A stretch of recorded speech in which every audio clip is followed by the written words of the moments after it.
सरकारी मित्रांनो, गेले काही दिवसापासून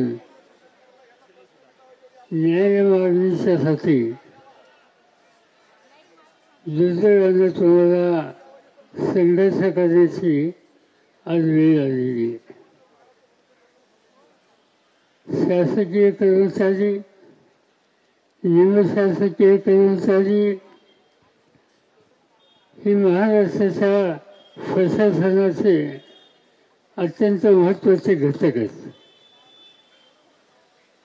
त्यांना सन्मानाने जगण्याची भूमिका ही राज्यकर्त्यांनी घेतली पाहिजे आणि ती घेतल्याच्या नंतर समाजाची सेवेची जबाबदारी आहे. शिक्षकाच्या माध्यमातून ज्ञानदानाची असेल, शासकीय ऑफिसमध्ये काम करणारा चतुर्थ किंवा तृतीय श्रेणीचा कर्मचारी असेल, त्याच्यामार्फत प्रशासकीय सेवेचं काम असेल, जे काम त्यांच्याकडे येतं त्या कामातून जनतेला, विद्यार्थ्यांना, विद्यार्थिनींना सन्मानजनक वागणूक आणि आधार ही देण्याची जबाबदारी तुम्हा घटकांची आहे.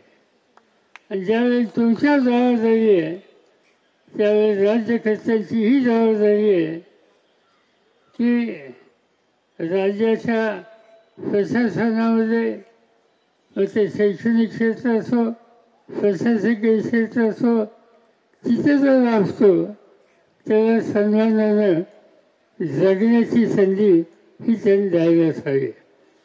आणि हा दृष्टिकोन आम्ही लोकांनी नेहमी स्वीकारला. तुम्हाला लोकांना माहीत नसेल पण एकदा 1980-81च्या साली असंच कर्मचाऱ्यांनी, शिक्षकांनी, शिक्षकेतरांनी महाराष्ट्रात एक आंदोलन केलं. वेळेस दिवस ते आंदोलन चाललं. त्यावेळेच्या राज्यकर्त्यांनी त्यांच्याकडं बघायची भूमिका घेतली. मागणी काय होती? मागणी ही होती की केंद्र सरकार जे देतं ते महाराष्ट्राने द्यावं. आणि ती मागणी काही मान्य झाली नाही.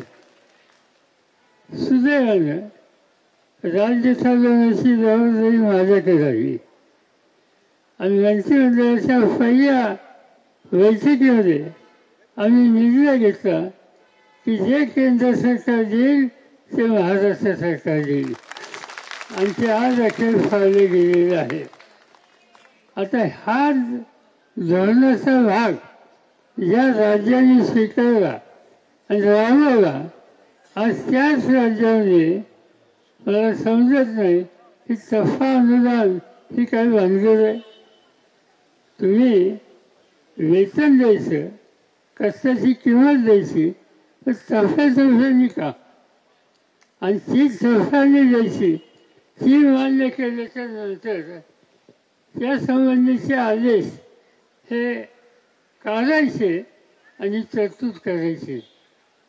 तरतूद न करता आदेश याचा अर्थ तो कागद कचऱ्याच्या फिरतीत टाकण्यासारखा आहे. आणि म्हणून राज्याची जबाबदारी आहे जे द्यायचं आणि देणं गरजेचं आणि योग्य आहे हे फटक्याच्या नंतर त्यासंबंधीची पूर्ण तरतूद करून याबद्दल लोकांना न्याय देण्याची जबाबदारी सरकारला चालता येणार नाही. आणि आज तुम्ही गेल्या काही दिवसापासून यासाठी संघर्ष करताय. राज्यकर्त्यांना माझी विनंती आहे की शिक्षक, नवी पिढी घडवणारा घटक आज पावसामध्ये, चिखलामध्ये इथं बसतो आणि ती वेळ तिथं येते हे महाराष्ट्राला शोभणारं नाही. आम्हाला आज राज्य त्यांच्या हातामध्ये आहे. आणि काल मला रोहित सावरांच्याकडनं समजलं की ते राज्याचे मंत्री येत आहेत. मला असं वाटतं की मंत्री येत आहेत, ठीक आहे, चर्चा करतील, प्रश्न सोडवतील, पण प्रश्न अद्याप सुटलेला नाही. याचा अर्थ हा आहे की आता राज्य सरकारला स्पष्ट सांगावं लागेल की बाकी कुणाच्याही बाबतीत कोणाची काही तक्रार असली तर त्याच्या खोलात मी जाऊ इच्छित नाही. पण ज्ञानदानाची जबाबदारी ज्यांच्यावर आहे आणि उद्याची महाराष्ट्राची पिढी ही तयार करण्याची नैतिक जबाबदारी ज्यांनी अंतःकरणापासून स्वीकारलेली आहे त्यांना संघर्ष करायची वेळ येऊन देऊ नका. लवकरात लवकर जो 24 ऑक्टोबरचा जी काही तुम्ही ऑर्डर काढली ती फोकल ऑर्डर ठेवू नका. त्यासाठी काय 1000-1200 कोटी लागतील, मला आकडा नक्की माहिती नाही, 1100. त्याची तरतूद करा, त्याचे द्यायला सुरुवात करा आणि या राज्यामध्ये शिक्षकाचा सन्मानच होतो या प्रकारचा इतिहास घडवा. हा आग्रह आम्ही लोक राज्याच्या मुख्यमंत्र्यांना सांगू. मला असं वाटतं की हा तुम्हा सगळ्यांचा आग्रह हा योग्य आग्रह असल्यामुळे त्यांना याबद्दलचा निर्णय घ्यावा लागेल आणि त्या संबंधाची आग्रही भूमिका मी आणि आमच्या सगळ्या सहकार्यांनी या ठिकाणी घेतली जाईल. ज्यावेळेला तुमच्याकडे यायचा निर्णय झाला मला सूचना आली, निलेश लंके माझ्याकडे आले होते. म्हणजे काय काढलं ते सांगितलं किंवा माझा फाळणेर तालुका, माझा मतदारसंघ, फाळणेरचं वैशिष्ट्य हे की शिक्षकांची संख्या जास्त आहे. काही गावं असे असतात की तिथे शिक्षक जास्त असतात आणि त्यांनी सांगितलं की शिक्षक आज उन्हाळ्याचा पावसाचा विचार न करता संघर्षाला बसला असेल तर त्या ठिकाणी आपण गेलंच पाहिजे.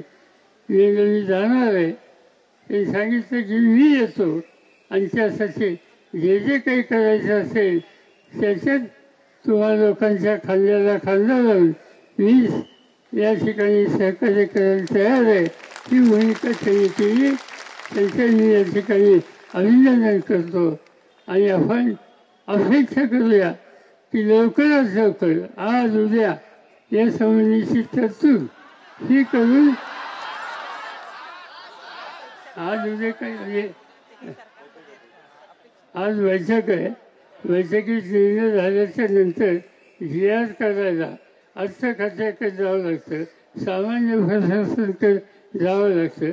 त्याच्यासाठी थोडा वेळ गेला तर म्हणून आणखी 1 दिवसापेक्षा जास्त नाही, या 1 दिवसाच्या आतच हे करावं. यासाठीच मी हा शब्द त्या ठिकाणी वापरला. तुम्ही काही चिंता करू नका. प्रशासनाचं मला थोडं बहुत समजतं. आयुष्यामध्ये आज महाराष्ट्राची विधानसभा, महाराष्ट्राची विधान परिषद, देशाची लोकसभा आणि देशाची राज्यसभा या सगळ्या संस्थेमध्ये गेली 56 वर्ष मी सतत आहे. आणि त्यामुळे या प्रशासनाच्या संबंधी तुम्ही काही चिंता करू नका. कसा निर्णय घ्यायचा असतो, कशी तरतूद आणायची असते आणि तुम्हाला ती कशी द्यायची असते ते मला कुणी शिकवायची गरज नाही. ते फरक पडेल यासाठी आमचा आग्रह राहील.